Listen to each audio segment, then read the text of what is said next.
What's up, collectors and Transformers enthusiasts? Today I want to finally be taking a look at Transformers War for Cybertron Kingdom Rattrap.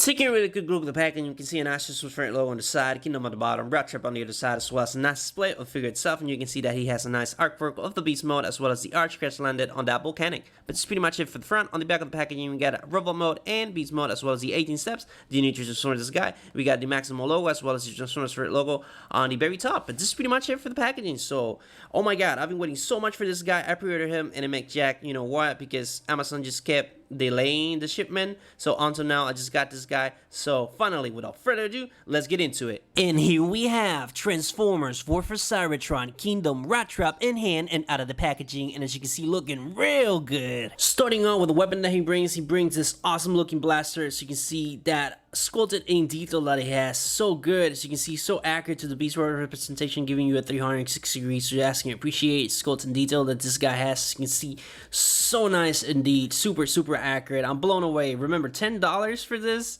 and you know the weapon is even painted. As you can see, it's painted the same color as him, you know, same gray, as you can see. But really nice indeed. Honestly, I'm impressed with the weapon itself. But this is pretty much it for the weapon. Now for the main event, for the figure itself, bringing it in so you guys can appreciate, you know, sculpted in detail that this guy has. As you can see, so accurate to B-roll representation. You can see some red and some silver, as well as some orange in the head skull. As you can see, giving you a 360 degrees. So you guys can see that I also do not have no pin drips on my particular copy. I've seen a couple on other people's copy, but I was fortunate enough for me to not get, you know, no pin drips whatsoever. And as well as on the chest, you can see no pin drips whatsoever, and on the arms. And the sculpted in detail that this guy has, so nice. You can see he has a mini logo there, you know, for the Maximals. Let's see if the camera can focus. I honestly doubt it that, you know, the camera will focus enough. But I think you can technically, yeah, you can technically see it. And it has, you know, that symbol on both arms, as you can see. So nice indeed. And just, again, sculpted in detail that this guy has. So you can see on the legs, so nice indeed. And, you know, he technically has, you know, the feet of the rat itself. But again, that it was like that, you know, on the Beast Wars. So super accurate indeed. He does have a backpack, and you know that backpack's bothering me, but it's not that awful, honestly. If you look, you know, from the back, it honestly looks just disgusting. If you're looking for the side, it looks, you know. But, you know, from the front, obviously, it looks good. I love the detail that this has. This is not accurate at all. I don't remember him having this, you know, like that. But as you can see, from the side, it looks good, honestly. You know, I dig this section right here. You know, the tail looks good.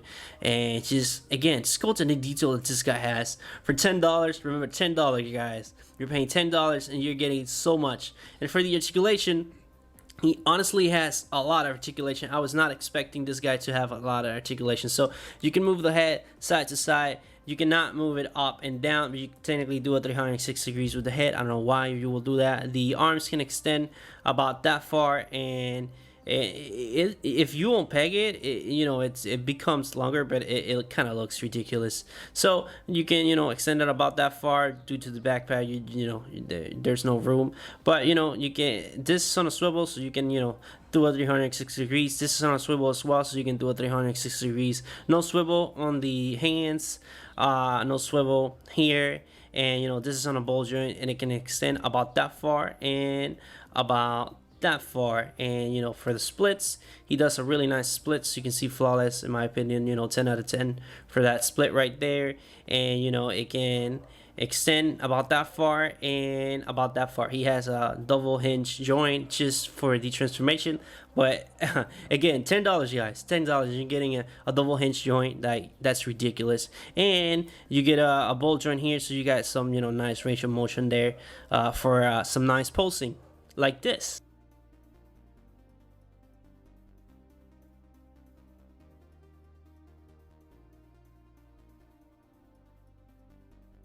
And for a comparison, so you guys can see how he looks next to other Beast War characters, you know, other Kingdom release figures. Here we have core class Vertebreak and core class Optimus, so you guys can see how the entire wave 1 of core class look next to one another. In my opinion, they scale well. Optimus for me is pretty iffy. I really don't know the scale. I don't know if he's supposed to be the bigger foe, but as it stands right now, this is the way that, you know, they currently all look together.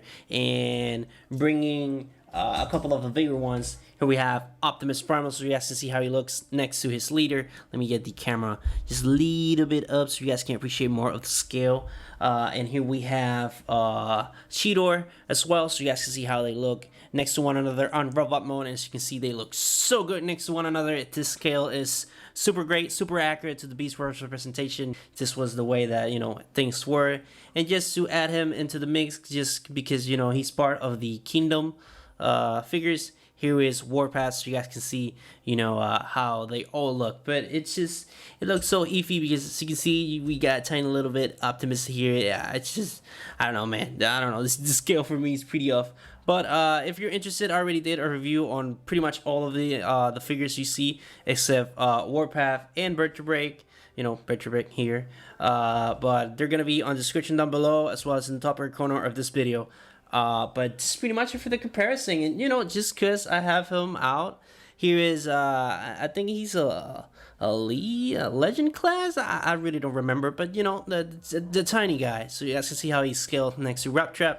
And, you know, he's tiny. He's really tiny. But this is pretty much it for the comparison. And now for transformation. Transformation is actually pretty easy. It's a little iffy on some parts, but it's pretty easy once you do it once or twice. But come here and remove the weapon, and you want to proceed to unpeg the backpack. It's on a joint there. You want to pull it down. Pull down the arms like so. Do the same on the other side. Come here and rotate the head 180 degrees. And the reason you're doing this is to reveal some hair that he has on the back of the head sculpt.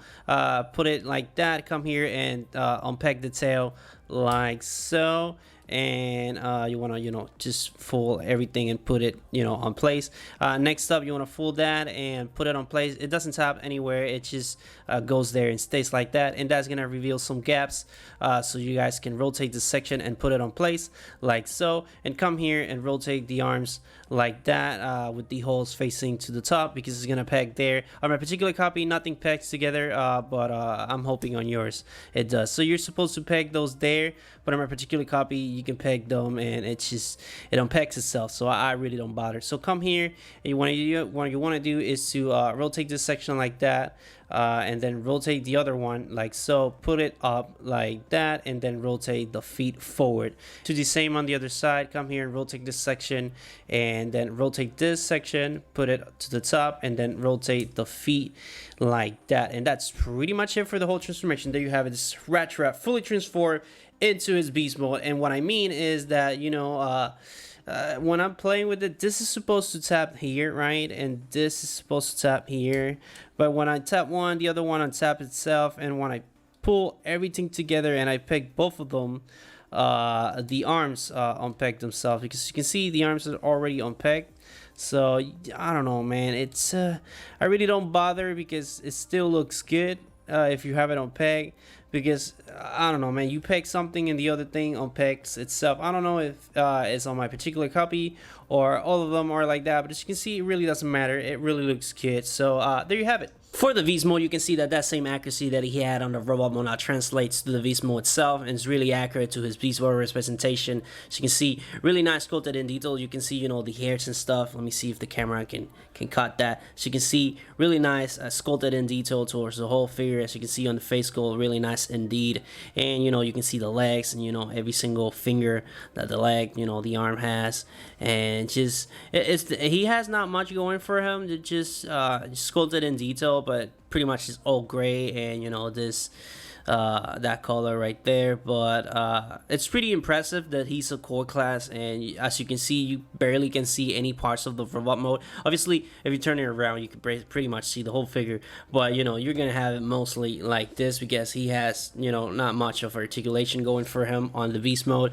But from the back, this is supposed to be a little more hidden, but on my particular copy, I just cannot peg those in. It already, you know, you can peg those in, and on my particular copy, it just unpegs itself when I'm touching it or moving it or playing with it. So I just don't bother But as you can see, really nice indeed. And with that being said, let's go and jump right out to the comparison so you guys can see how he looks next to other core class. And as you can see, here we have Vertebreak and Optimus Prime, so you guys can see how they look next to one another. For Optimus Prime, he's a little bit small, and to scale for me is a little weird enough. I don't know if Optimus is supposed to be the bigger foe, but you know, this is a rat and this is a truck, so I don't know. Take it as you must.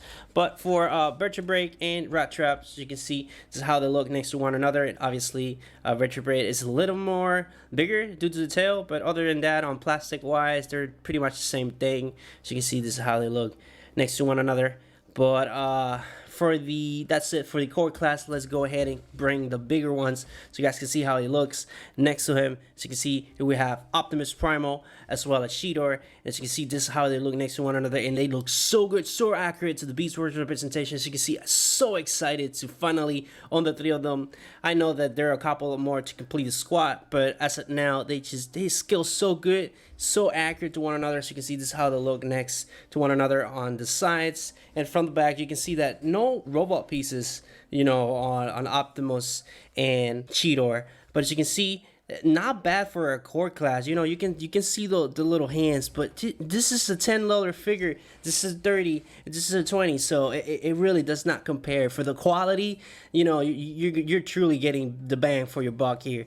But super nice indeed. And just cause here we have Warpath, so you guys can see how he looks next to him.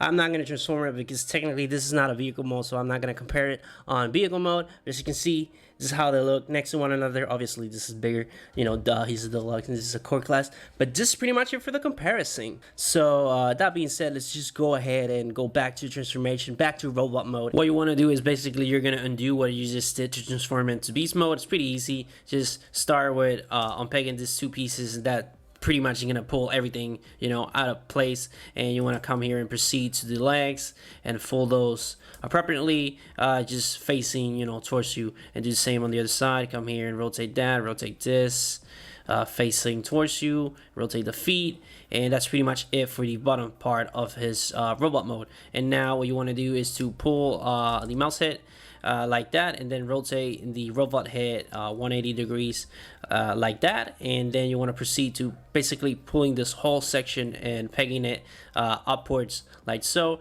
and then you come here and peg the arms like so, rotate this piece, rotate the other one so you can, you know, put it on place like so. And last but not least, you want to come here and fold this section like that and peg it in like that. And that's pretty much it for the whole transformation. There you have it, this Rattrap back into his robot mode. And with all that being said, this is pretty much it for the video, guys. I hope you enjoyed. If you did, please leave a like. It really helps your YouTube algorithm, and it helps my videos get out there in a while. So if you get anything, any value out of my content, please subscribe, and I will see you on the next video. But this is pretty much it for Transformers for Cybertron Kingdom Rattrap.